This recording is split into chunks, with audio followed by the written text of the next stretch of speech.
how to cut your own hair straight.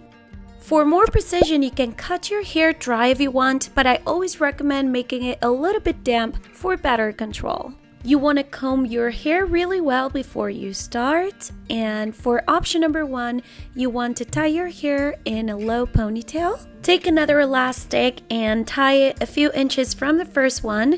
Repeat the same step with the third elastic, and now take your scissors, and using your fingers as a guide, you're going to cut a straight line. Release your hair, and as you can see, this haircut looks a little rounder from the back, but if you bring your hair to the front, it looks straight. Now let's move on to the second option. You want to part your hair down the middle and bring the two sections together at the front. Tie them with a small elastic, and using your fingers as a guide, you want to cut a straight line. With this haircut, if we bring the hair to the front, it looks straight, and if we bring it to the back, it doesn't look as round as in the first option.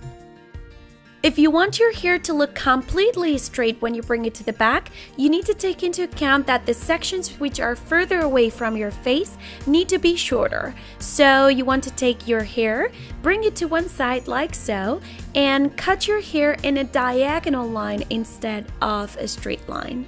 If you're not 100% sure whether you're doing this correctly or not, this is how your hair should look like once you comb it. Let's do this one more time. You want to comb your hair, bring it to one side, and using your fingers as a guide, you're going to cut your hair in a diagonal line.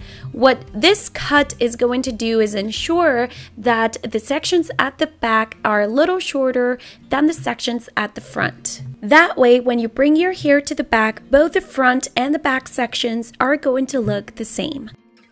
Next up, I'm going to give you some advice on how to cut somebody else's hair. First of all, you're going to divide the hair in 3 sections, and you're going to start working at the back layer by layer. Take your first thin layer, and using your fingers as a guide, cut a straight line down the middle.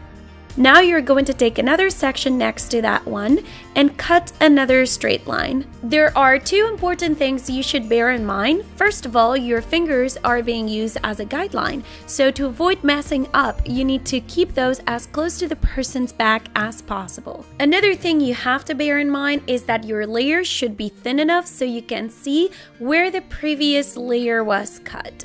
This way you can use the first guideline you created to make your cut as sharp as possible. You can do some touch-ups this way, and now we are going to move on to the front sections. Bring them to the sides right on top of the person's shoulders, and you just need to work on that straight line little by little. And remember, to avoid messing up, all you need to do is keep your fingers next to the person's body.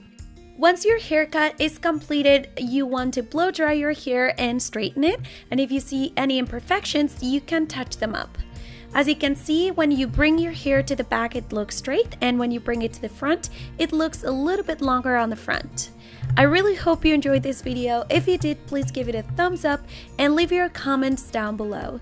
Don't forget to subscribe to my channel and follow me on Facebook, Twitter, Instagram, and on my website www.patrickjordan.com. Share the love with your friends, and see you soon.